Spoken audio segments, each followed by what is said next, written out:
घर में इतने बड़े फैसले हो गए और आप लोगों ने मुझे बताना जरूरी ही नहीं समझा। क्या मैं आप लोगों के लिए पराई हो गई हूँ? वो तो रानिया ने फोन करके मुझे बताया। मामी, आप तो जानती है रानिया को। आपने उसको इजाजत कैसे दे दी? मैंने इजाजत नहीं दी, ये तुम्हारे मामू का फैसला है, इन्हीं से पूछो। मामू, रानिया तो सरफिरी लड़की है, उसने कहा और आप मान गए। उसने कुछ कहा ही नहीं। ये फैसला मैंने किया है और बहुत सोच समझ के किया है। यही सबके हक में बेहतर है।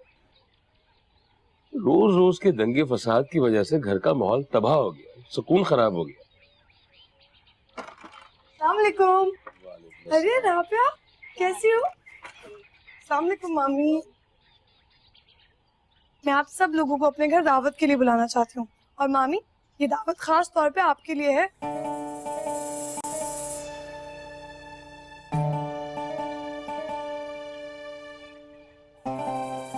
इन्हें क्या हुआ?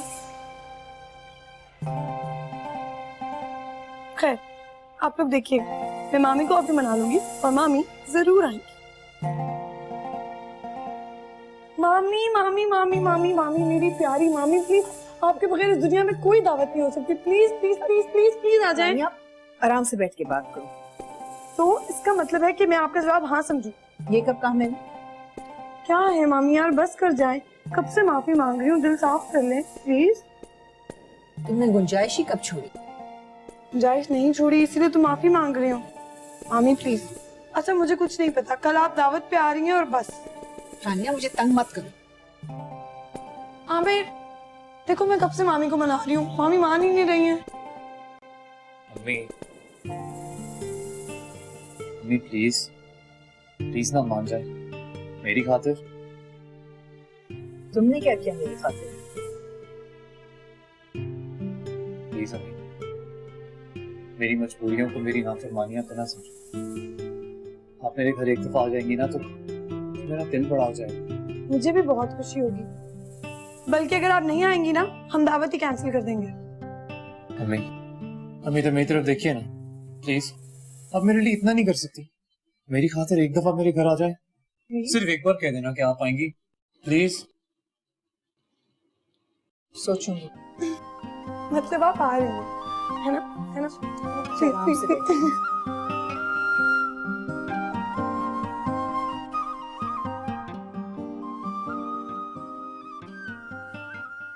राबिया की कितनी कमी महसूस हो रही है। उसके बगैर घर खाली खाली सा हो गया। जी। और हम आपको बच्चे पसंद है? जी नहीं, मुझे बच्चे बिल्कुल पसंद नहीं। मगर क्यों? बच्चों से तो घर में रौनक होती है। पापा, बच्चे बहुत डिमांडिंग होते हैं, हर वक्त उनको अटेंशन की जरूरत होती है। इसी में तो जिंदगी है बेटा। बच्चों को अटेंशन देने से सिर्फ बच्चों को ही नहीं, खुद को भी खुशी होती है।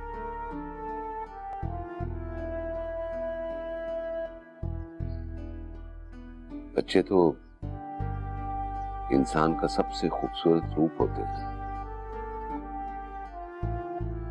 शायद मुझे बच्चे इसलिए नहीं पसंद क्योंकि मैं इकलौता रहा हूं, कभी किसी से कोई चीज शेयर नहीं की और ना ही ये मैं बर्दाश्त कर सकता।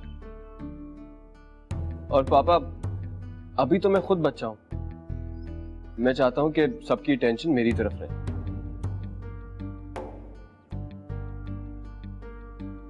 और हम आप थोड़ा सा टाइम निकाल कर स्कूल का चक्कर लगा लिया करें। स्कूल? लेकिन मैं क्या करूंगा पापा, बच्चों को पढ़ाऊंगा क्या? और वैसे भी आपने खुद मुझे इंजीनियरिंग कॉलेज में भेजा और अब आप चाहते हैं कि मैं स्कूल में आके नौकरी करूं। मैं आपको नौकरी करने के लिए नहीं कह रहा, मैं आपको इन्वॉल्व होने के लिए कह रहा हूं। कल आप इस प्रॉपर्टी के मालिक होंगे, फ्यूचर में अगर आपने इसकी निगरानी करनी है तो आपको इसके हर शोबे के मुतालिक मालूमात होनी चाहिए। जी। अभी मुझे कहीं जाना है, मैं जा सकता हूँ? जाएं।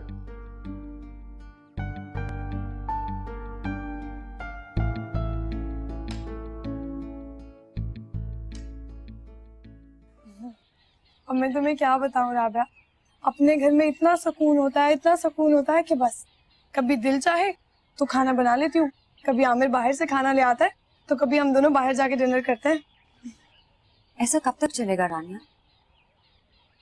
वैसे भी महंगाई का दौर है और अब तुम अलग हो गई हो, कम से कम अक्लमंदी से तो काम लो। क्या राबिया, अब कोई ऐसा रोज रोज भी नहीं होता। अक्सर मैं खुद ही खाना बनाती हूँ और तुम्हें पता है सब्जी और राशन में खुद लेकर आती हूँ, हर चीज की कीमत कम करवाती हूँ मैं। महीने का बजट बना लिया करो और उस हिसाब से खर्चा किया करो ताकि महीने के एंड तक तुम्हारे हाथ में कुछ ना कुछ तो बचे ना। आमिर की तनख्वाह इतनी ज्यादा नहीं है कि अब मैं उसमें से पैसे भी बचाऊं, और अगर कुछ बच भी जाए तो मेरी जरूरत की चीजें भी तो आती हैं, जैसे जूते, कपड़े और मेकअप वगैरह। इन चीजों की तुम्हें इतनी क्या जरूरत है? अभी तो शादी पर इतने सारे कपड़े और जूते बनवा के दिए थे। राबिया, मैंने घर पे बर्तन धोने और काम करने के लिए मासी रखी है, उसके पास मुझसे 1000 गुना अच्छा फोन है। ऐसे लगता है जैसे वो मेरी मालकिन है। अब इतना बंटन की तो रहना पड़ेगा ना कि मुझे मालकिन समझे। शर्म आनी चाहिए तुम्हें। अपने आप को काम वाली के साथ कंपेयर कर रही हो, कोई मुकाबला है उसका? हाँ भाई, तुम्हें क्या पता कि अपनी इज्जत बनाए रखना कितना मुश्किल होता है। तुम तो ठहरी अमीर घर की, तुम्हारे सामने रुपए पैसे की क्या अहमियत। अच्छा दफा करो। और सब कुछ तो ठीक है ना? ठीक है, तुम बताओ। सब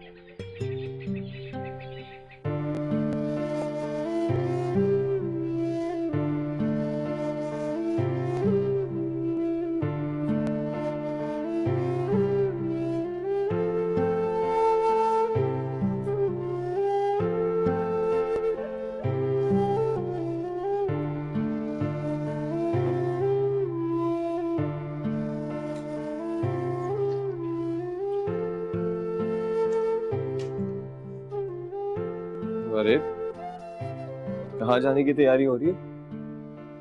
रानिया ने कल डिनर पे बुलाया है, उसके लिए। अरे खुद ही फैसला कर लिया? मुझसे तो पूछ लेती कि कहीं मेरी तो कोई कमिटमेंट नहीं है। रानिया ने आपको भी बुलाया है। मैंने सोचा कि अगर आप जाना चाहेंगे तो चलिएगा, अगर नहीं तो फिर मैं अकेली चली जाऊंगी, कुछ नहीं होता। लेकिन यार एक दफा पूछ तो लेती। इस घर में पापा की इजाजत के बगैर एक पत्ता भी नहीं हिल सकता। अगर आपके पास में आती पूछने, आपने कहना था जाओ जाके पापा से पूछो, इसीलिए मैंने जाके पापा से ही पूछ लिया। अच्छा वो सब ठीक है, मैं ये नहीं कह रहा कि तुम गलत हो, लेकिन कम से कम एक दफा मुझसे कंफर्म तो कर लेती। अब प्रॉब्लम यह है कि मेरे दोस्त की भाई की शादी है और उसने हम दोनों को खास तौर पे इनवाइट किया है। ये आप बात मुझे पहले नहीं बता सकते थे, अब मैं उसको क्या कहूंगी? मेरा दिमाग पापा की तरह कैलकुलेशन के मुताबिक नहीं चलता, भूल गया था मैं। अभी तुमने बात की तो याद आ गया। देखो शादी पे तुम्हें मेरे साथ चलना पड़ेगा। रानिया की तरफ तुम बाद में भी जा सकती हो, लेकिन ये शादी दोबारा नहीं होगी। और पापा की रिस्पेक्ट अपनी जगह, लेकिन मैं तुम्हारा हस्बैंड हूं, तुम्हें मेरी बात माननी है। अच्छा मैं नहीं जाती, मैं आप ही के साथ जाऊंगी और सोचती हूँ कि रानिया को क्या कहूँ, नाराज होगी वो मुझसे। सफिया, तुमसे अभी तक एक शीशा साफ नहीं हुआ। बाजी कर तो रही हूँ, आप जितना चाहे मर्जी जोर लगवा लेना, ये घर ऐसा ही रहेगा। ये कोई बंगला तो नहीं बन जाएगा ना? तुम्हारी जितनी तेजी से जुबान चलती है, अगर हाथ चलेंगे ना तो सारे काम हो जाएंगे। प्याज काटे हैं तुमने, चिकन साफ किया? हाँ बाजी कर दिया है, अगर आप कहें तो दोबारा कर दूं। सूल बातें नहीं करो मेरे साथ, दोबारा कर दूं। हाँ यार राबिया, सुबह से अकेली ही कामों में लगी हुई हूँ और तुम्हें इतनी जहमत नहीं हुई कि आके मेरी मदद ही करा दो। अब जाहिर है तुम तो ठहरी अमीरजादी, तुम पर तो मैं अपना हक भी नहीं जता सकती। तुम्हें तो वहां एक एक काम के लिए 4-4 नौकर मिले हुए, तुम्हें कहाँ आदत होगी अब काम करने की। मेरी तो अभी से कमर टूट रही है, पता नहीं शाम तक क्या असर होगा। फोन मैंने किया है, इखलाकन तुम्हें मेरी बात सुन लेनी चाहिए। जी मैडम बताइए। मैंने तुम्हारे से एक बात करनी है, लेकिन वादा करो कि तुम चीख नहीं मारोगी, अपसेट नहीं होगी। मैं तुम्हारे घर नहीं आ सकती। क्यों? बस मजबूरी है। खुरम ने मुझे कहा है कि मैं उनके साथ शादी में जाऊं। देखो राबिया, मैं तुम्हारी कोई फजूल बात नहीं सुनने वाली हूँ। अगर मैंने घर की खुशी में दावत रखी है तो मैं आना पड़ेगा। तुम्हारे बगैर नहीं हो रही कोई दावत वावत। मैं उनका कहना नहीं टाल सकती।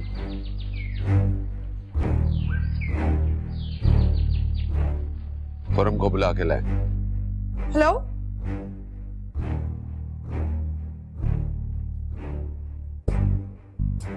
जल्दी सफाई कर लिया करो, तुम्हारी वजह से होते हैं सारे मसले। जी बाजी।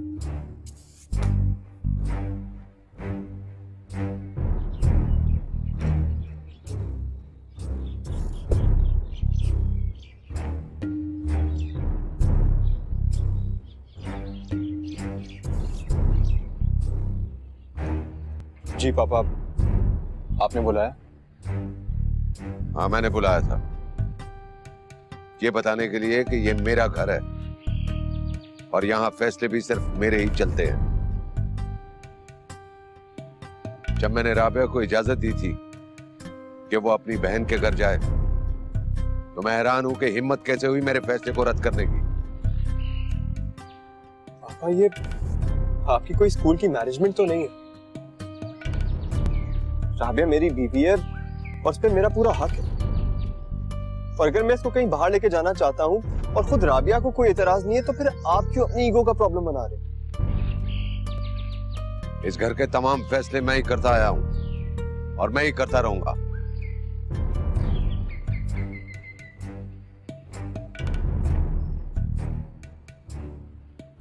राबिया, आपने अपनी कमिटमेंट क्यों नहीं पूरी की?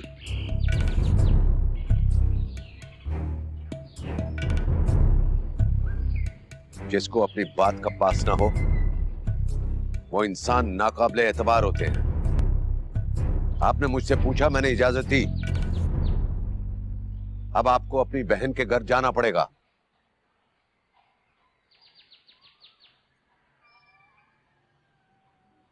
मेरा फैसला कोई रद्द कर दे, ऐसा हो नहीं सकता और ना ही कभी होने दूंगा।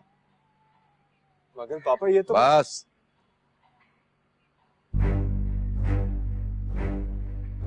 ना मुझे कुछ कहना है और ना ही सुनना है। आप लोग जा सकते हैं।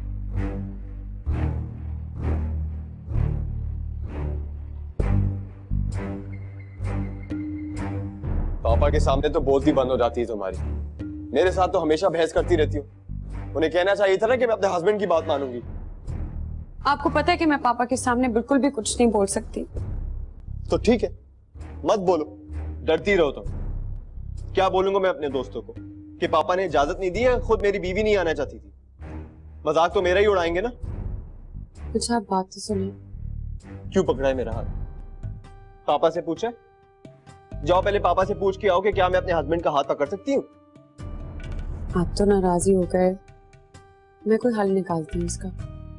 इसकी कोई जरूरत नहीं है, क्योंकि इस घर में सिर्फ पापा ही सोच सकते हैं। बाकी सबकी सोचों पे तो पाबंदी लगी हुई। सिर्फ एक लफ्ज बोलने की इजाजत है, यस यस यस। तुम पापा की नजरों में अच्छी बहू बनी रहो, मैं शादी में जाऊंगा ही नहीं। नहीं नहीं, ऐसा ना कीजिए। आप शादी में जरूर जाइएगा और मैं भी आपके साथ जाऊंगी। अच्छा, वो कैसे? कुछ सोच लूंगी मैं इसके बारे में, आप फिक्र ना कीजिए।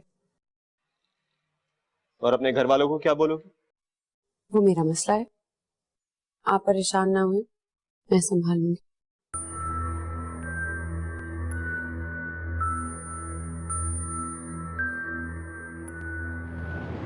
कमाल साहब, आपकी तबीयत की वजह से तो राबिया यहाँ आई नहीं है। जी, वो रानिया नहीं आने दे रही थी। वो मैंने तो उन्हें 10 दफा कहा कि प्लीज हमें जाने दे, पापा 11 बजे के बाद घुसने नहीं देते घर में, लेकिन मानी नहीं। आप राबिया से पूछ लें।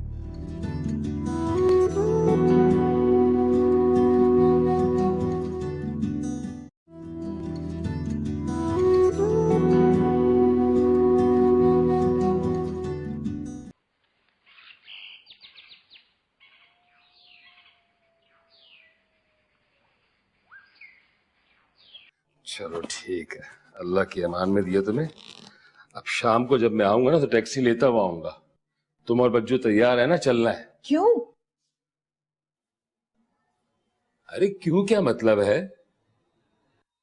आज हमें रानिया के घर पे, मतलब आमिर के घर जाना है, दावत पे बुलाया है। हरगिज नहीं, ना मैं खुद जाऊंगी ना आपको जाने दूंगी। आबदा, दावत पे बुलाया है हमें। कैसी दावत? खूब समझती हूँ मैं, रानी और हमें दावत पे बुलाएगी।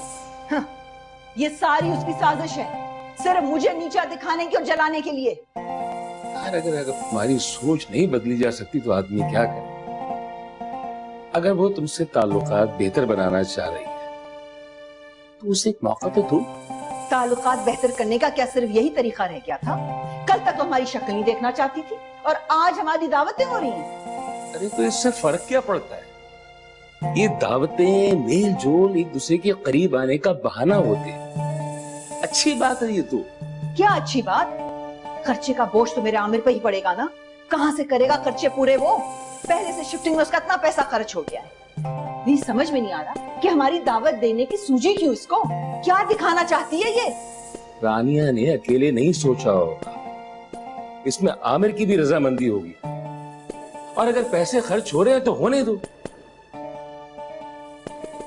मेरा दिल तो ये कह रहा है कि ये दावत जो है असल में तुम्हें मनाने का एक बहाना है। मुझे किसी की परवाह नहीं है। मैंने कह दिया ना, ना मैं खुद जाऊंगी ना आपको जाने दूंगी। बच्चों को जाना है तो शौक से जाएं। ठीक है, मुझे कोई जाने का शौक भी नहीं है, लेकिन बच्चों अकेली नहीं जा सकती। उनको छोड़ने के लिए तो मुझे जाना होगा ना। आमिर से कह दें कि वो आके बच्चों को ले जाए और वापस छोड़ भी जाए।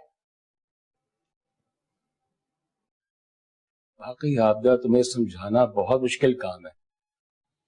नहीं समझती हो तुम किसी की भी बात। पता नहीं तुम्हारे दिल को क्या हो गया, पत्थर होता जा रहा है।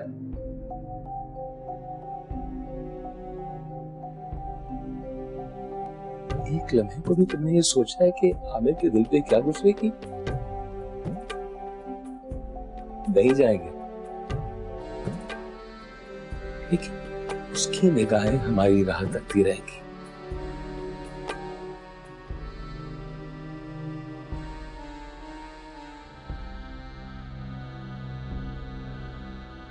चलता हूं।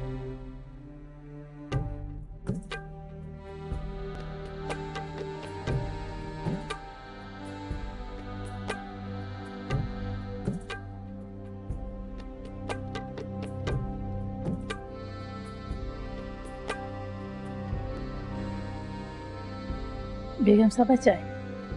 चाय में मामी,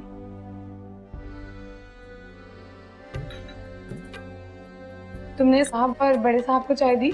जी बेगम साहिबा। ठीक है जाओ। मामी, खाना कैसा लगा आपको? सारा खाना मैंने खुद बनाया है। हाँ, अच्छा बना था, लेकिन इतनी सारी चीजें बनाने की क्या जरूरत थी? हम लोग कोई गैर तो नहीं है, घर वाले ही थे। एक दो चीजें बना देती तभी काम तो चल ही जाता। मामी, आप मेरे घर आने पर रजामंद हो गई। मैं आपको बता नहीं सकती मैं कितनी खुश थी। मैं तो पता नहीं क्या क्या बना देती, बस टाइम नहीं था। फिर भी बेटा जरा सोच समझ के खर्च करना चाहिए, है ना? अम्मी, आपको अंदाजा नहीं है आपकी बेटी कितनी समझदार हो गई है। कल मैं बाजार से सेल पे जूते खरीद के लाई हूँ। तुम फिर जूते ले आई? तुम्हारे पास तो पहले से बहुत सारे जूते हैं। लेकिन मामी, जब 1000 रुपए का जूता 500 का मिल रहा हो और 1500 का जूता 750 रुपए का, तो लेना चाहिए कि नहीं? मेरा यकीन करे अम्मी, औरतें पागल हुई हुई थी। मैं तो बस चुपचाप गई, 4 जूते उठाए और आ गई। अब तो मेरे पास हर सूट के साथ मैचिंग जूता होगा। बेगम साहिबा, अब मैं जाऊं? मैंने सारा काम खत्म कर लिया। हाँ चली जाओ, और किचन में तुम्हारे लिए खाने की थैलियां बनाई हैं, वो ले जाना। सुनो,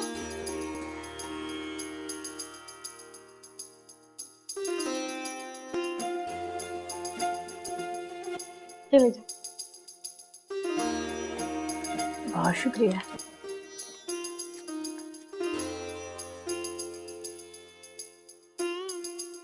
तुमने उसे 1000 रुपए ही दे दिए बेटा? अम्मी, दोपहर से मेरे साथ काम करवा रही है, सारा खाना लगवाया, फिर बर्तन धोए। देख रही है बच्चों, दोनों हाथों से घर लुटाया जा रहा है।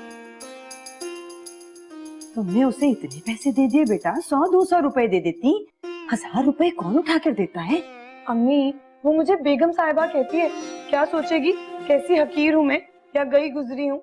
और वैसे भी उसने मुझे बताया है कि जब मोहल्ले की और औरतें मुझसे रोकती हैं तो 1000-1500 तो ऐसे ही देती हैं। तुम्हारे मोहल्ले में कौन से गवर्नर या वजीर रहते हैं? वो तुम्हें बेवकूफ बना रही है और तुम बन रही हो। अच्छा नामी छोड़े, अभी आप लोग आराम से चाय पिए, गलती हो गई अंदर नहीं गई, ठीक है?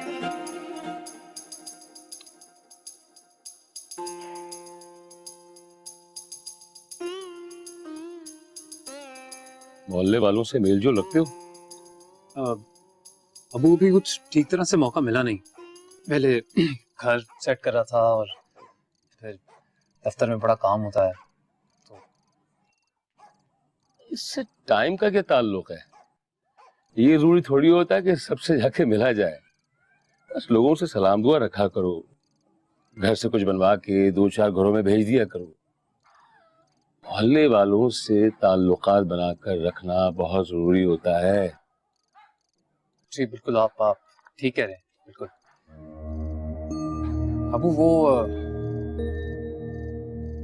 एक और बात करनी थी आपसे।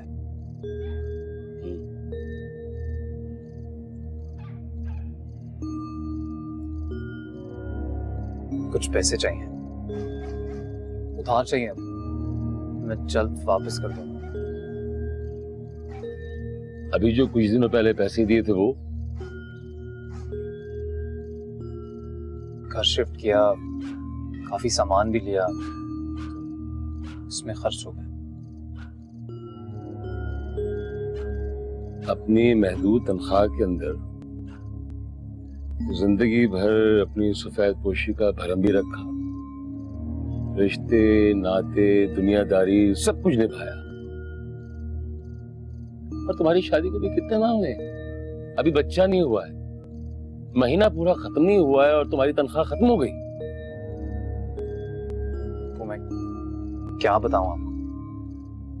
वो रानिया को घर चलाने का बिल्कुल भी तजर्बा नहीं है। सीख जाएगी लेकिन थोड़ा वक्त लगेगा।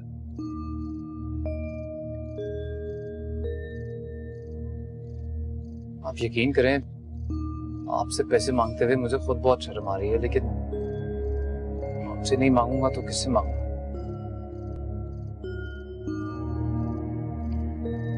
वादा नहीं करता, कोशिश करूंगा।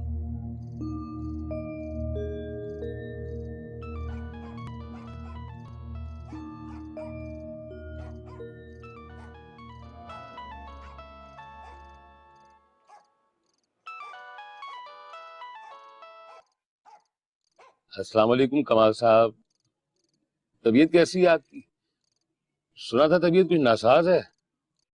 शुक्रिया, अब कुछ बेहतर है। अगर आपको जहमत ना हो तो राबिया से बात कर सकता हूँ? उनका फोन शायद साइलेंट पे है, वो अटेंड नहीं कर रही। राबिया? कमाल साहब, आपकी तबीयत की वजह से तो राबिया यहाँ आई नहीं है। जी, अब शायद वो अपने कमरे में होंगी। तकलीफ की माफी चाहता हूं। अल्लाह हाफिज।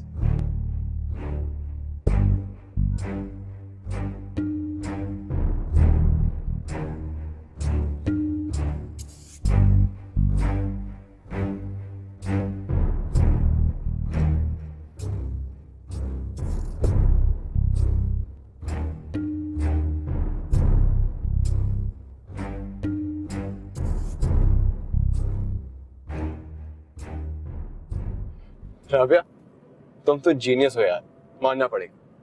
क्या आइडिया था तुम्हारा। अब अच्छी तरह सीधे समझ गई हो तुम। क्या समझ गई हूँ मैं?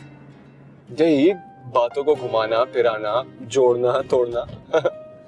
ऐसा कमाल का आइडिया था, ये आइडिया तो मेरे दिमाग में भी नहीं आया। मुझे लगता है कि तुम अब हम बाप बेटे को आसानी से हैंडल कर सकती हो। जरा भी मुझे अच्छा नहीं लग रहा इतना पापा से झूठ बोल के। अरे कुछ नहीं होता, उनको थोड़ी पता लगेगा कि हमने उनसे झूठ बोला, बल्कि वो तो उल्टा खुश होंगे, ये समझेंगे कि हमने उनका हुक्म मान लिया। और तुम्हें पता है राबिया, जब मेरी तुम्हारे साथ शादी होने वाली थी तो मुझे काफी टेंशन। मैं ये सोचता था कि तुम काफी डोमिनेटिंग हो। अच्छा। मेरे फ्रेंड्स भी यही कहते थे कि बेटा एक दफा शादी होगी ना तो तेरी बीवी तुझे हर बात पे टोकेगी, बोलेगी यहाँ नहीं जाना, वहां नहीं जाना, ये नहीं करना, वो नहीं करना। लेकिन तुम तो बिल्कुल भी ऐसी नहीं। अच्छा। अरे ये तो 11:30 से ऊपर हो गए, घर पे घुसने का टाइम 11 बजे का है। तो क्या अब हम गाड़ी में सोंगे? नहीं नहीं, गाड़ी में क्यों सोएंगे? मैंने गार्ड से सेटिंग की भी है, वो दरवाजा खोल देगा।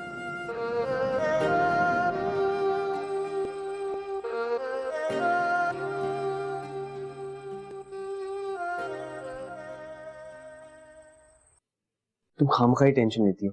तुमने देखा ना, गार्ड से लेके कुक से लेके सबसे सेटिंग की मैं, कोई मसला ही नहीं है। और हम पापा, सॉरी पापा, देर होगी।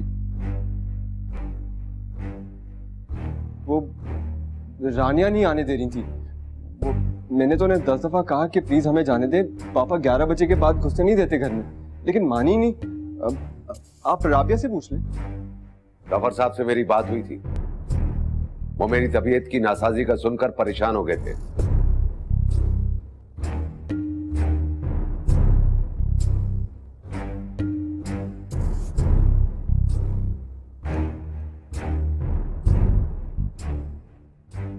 महारानी के ठाड़ देखे, वाह भाई वाह, क्या याशी में रह रही है। गजब खुदा का, मासी को 1000 रुपए दे दिए। क्या 1000 रुपया मासी को? जी हाँ, और वो भी हमारे सामने, और अलग से खाने की थैलियां भर भर के दी। न जाने कब अकल आएगी रानिया को। देख लीजिएगा आप, वो आमिर को सड़क पर भीख मांगने की हद तक पहुंचा देगी, लेकिन फिर भी उस लड़की को अक्ल नहीं आने वाली। वो आमिर कह भी रहा था मुझसे कि बहुत परेशान है, कुछ पैसे उसे उधार चाहिए। आपने दे तो नहीं दिए ना? नहीं नहीं, मैंने उससे कहा कि मैं सोच के बताऊंगा। हरगिज़ नहीं, मैं आपको 1 रुपया मजीद नहीं देने दूंगी उसको। आप जितने भी पैसे देंगे ना, उनकी जरूरियात खत्म नहीं होने वाली। रानिया बेगम सारे के सारे पैसे अपनी आशी पर उड़ाती रहेंगी। अरे वो पैसे मांग रहा था राशन के लिए और सब्जी के लिए, घर के लिए। आमिर तो रानिया के सामने बिल्कुल अंधा हो गया है, उसे कुछ नजर नहीं आता। भाई दोनों हाथों से वो लड़की पैसे लुटाती है। मुझे खुद बता रही थी कि सेल से नए जूते और कपड़े लेकर आई है। आमिर की परेशानी तो मुझसे भी नहीं देखी जाती, लेकिन अगर हम अपना पेट काट कर भी उन्हें पैसे देते रहे ना, रानिया इसी तरह उड़ाती है। आप उसको हरगिज़ 1 रुपया नहीं देंगे। आमिर को सबक सीखने दें, इसी तरह उसको कुछ अक्ल आएगी। मैंने तो खामखाई तुम्हारे सामने जिक्र कर दिया, तुम अभी जज्बाती हो रही है। मैंने उसे एक थैला नहीं देना है। बिल्कुल नहीं देंगे आप, मैं जानती हूँ आपको। खामोशी से जाके पैसे दे आएंगे। महारानी खुश हो रही थी कि मासी उन्हें बेगम साहब बुला रही थी। हाँ, कमाल है भाई।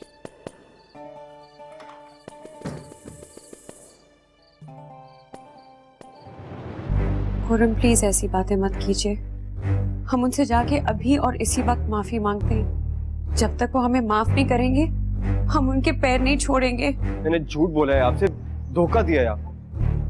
आप जो चाहे मेरे साथ सलूक करें, लेकिन प्लीज इस तरह खामोश मत रहें।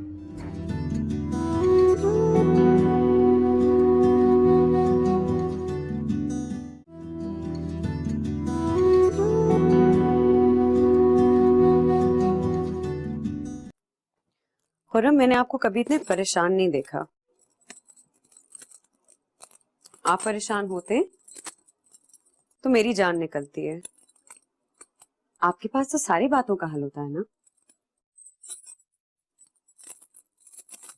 तुम्हें पता है, मेरे पापा को आज तक इस कदर गुस्से में नहीं देखा। पापा गुस्से में तो नहीं थे। हाँ, उन्होंने हमारा झूठ पकड़ लिया ना, वो नाराज हुए, बस चुप करके वहां से चले गए। इसी बात की तो टेंशन है राबिया। पापा किसी का झूठ पकड़ ले या बेईमानी पकड़ ले और चुप रह जाए, इसका मतलब समझती हो तुम नहीं समझ सकती। तुम तो समझ ही नहीं सकते। अब क्या होगा खुरम? पता नहीं, मुझे तो डर लग रहा है कि कहीं इस बात की वजह से उनकी तबीयत ना खराब हो जाए या उन्हें कुछ हो ना जाए। खुरम प्लीज ऐसी बातें मत कीजिए। हम उनसे जाके अभी और इसी वक्त माफी मांगते हैं। जब तक वो हमें माफ नहीं करेंगे हम उनके पैर नहीं छोड़ेंगे। कुछ भी हो जाए, इस वक्त पापा ना हमारी बात सुनेंगे और ना ही समझेंगे।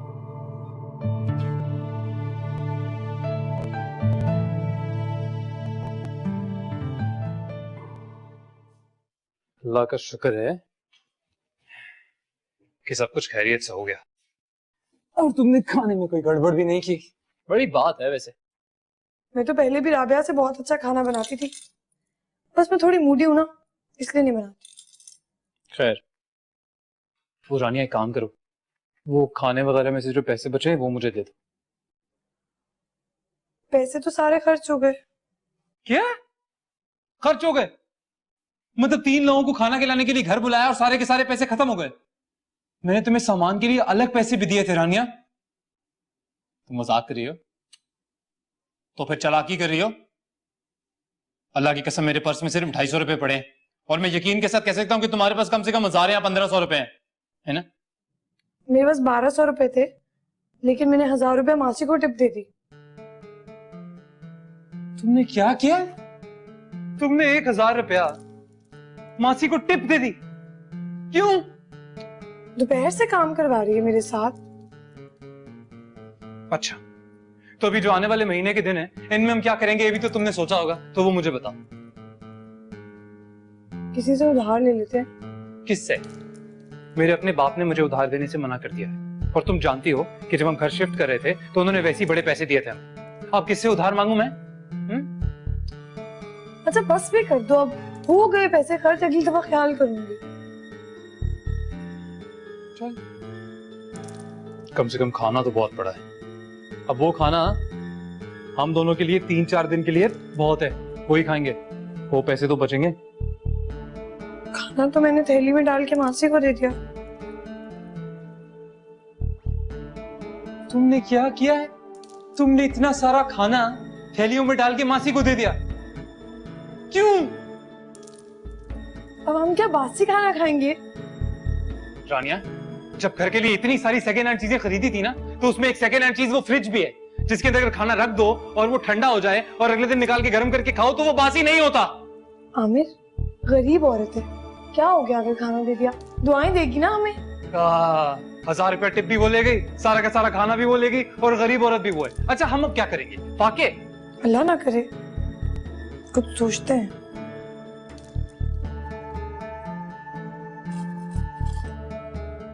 तुम ये अंगूठी पकड़ो, इसे बेच दो, 8-9 हजार तो मिल जाएंगे। रानिया, ये अंगूठी मैंने तुम्हें मुंह दिखाई में दी थी, तुम इसे बेच दोगी? और ये कोई 7-8 हजार रुपए की अंगूठी नहीं है, 18,000 रुपए की अंगूठी है। तो क्या हो गया? तुम्हारी खातिर ही बेच रही हूँ ना कि 4 दिन सुकून से गुजर जाएं। अगर तुम अपनी शाख खर्चियां बंद कर दोगी ना तो भी दिन बड़े सुकून से गुजर जाएंगे। खुदा का वास्ता है, थोड़ा ख्याल करो। अभी तो जिंदगी बस शुरू हुई है, अभी कटेगी कैसे? हैं? अजीब बातें करते हो तुम। बच्चों, मैं तो बहुत परेशान हूँ। मेरे से तो आमिर की हालत देखी नहीं जाती। पहले तो मुझे उस पर बहुत गुस्सा आता था कि रानिया की उंगली के इशारे पे नाचता है, लेकिन अब तो तरस आने लगा है। इतनी मदद की हमने उनकी, घर भी सेट करके दे दिया। रानिया ने तो महीने भर का खर्चा 1 हफ्ते में उड़ा दिया। हमारे सामने मैंने कितना डांटा था उसे। आमिर आया था अपने अब्बू से फिर से पैसे मांगने, मैंने साफ मना कर दिया। जो भी देंगे रानिया तो उड़ा देगी। उसने देखा नहीं आपने, मासी को 1000 रुपए दे दिए। जब हम सब लोग एक साथ रहते थे ना, तब भी हम 6 लोगों का राशन इतना नहीं आता था जितना इन 2 लोगों का आता। रानिया मासियों को बांटती फिरती है। मैं तो हर सांस के साथ अल्लाह से यही दुआ करती हूँ कि मेरी रानिया को अकल दे। कोई मौजज़ा हो जाए तो अलग बात है, वरना रानिया और उसको अकल आ जाए ये बहुत मुश्किल है। बच्चों, आप क्यों नहीं थोड़े दिनों के लिए वहां चली जाती ठहरने के लिए? कम से कम उसकी शाह खर्चियां तो बंद करवा देंगी, कुछ तो घरदारी सीख लेगी।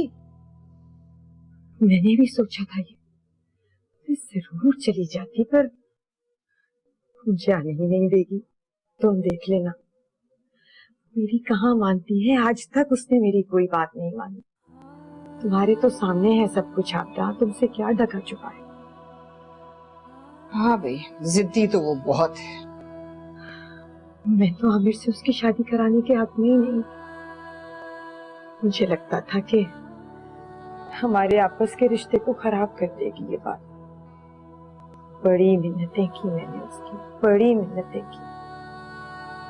जैसे वो तुम्हारी नहीं सुनती ना, वैसे ही मेरी भी नहीं सुनती। जब उसने अलग होने की बात की, तब भी मैंने बड़े हाथ पैर जोड़े, बड़ी मिन्नतें की उसकी। पर बड़ी ही सरफिरी है भाई, वो किसी की नहीं सुनती। मैंने भी शादी की बहुत मुखालिफत की थी, यहाँ तक चाहा था कि आमिर उसको छोड़ दे, लेकिन आमिर उसको सच्चे दिल से प्यार करता है। अब तो मैं भी यही दुआ मांगती हूँ कि अल्लाह मियाँ इसको अक्ल दे और दोनों की जोड़ी बनी रहे। एक बार कोशिश कर कर तो देखें बच्चों, कुछ दिनों के लिए ही चली जाए। चली जाऊंगी, अगर तुम कहती हो तो जरूर चली जाऊंगी।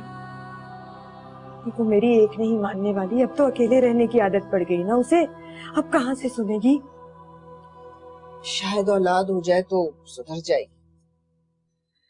क्या पता सुधरती है या फिर बच्चों को भी। अरे अल्लाह ना करे बच्चों, आप उसकी माँ है, दुआ करें।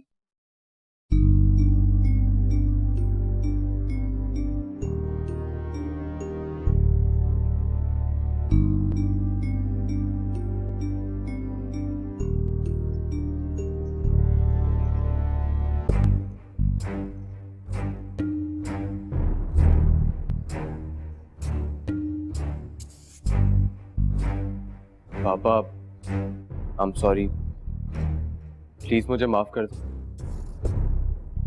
अब देख रहे हैं मैं अखबार पढ़ रहा हूँ, और अखबार पढ़ने के दरमियान मैं बात नहीं करना चाहता। आप जाइए।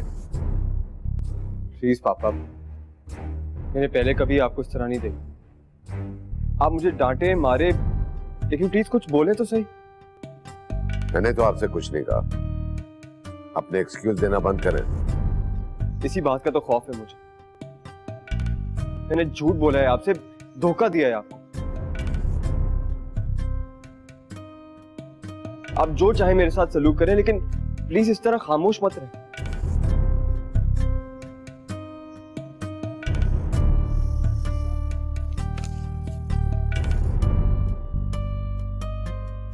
पापा प्लीज।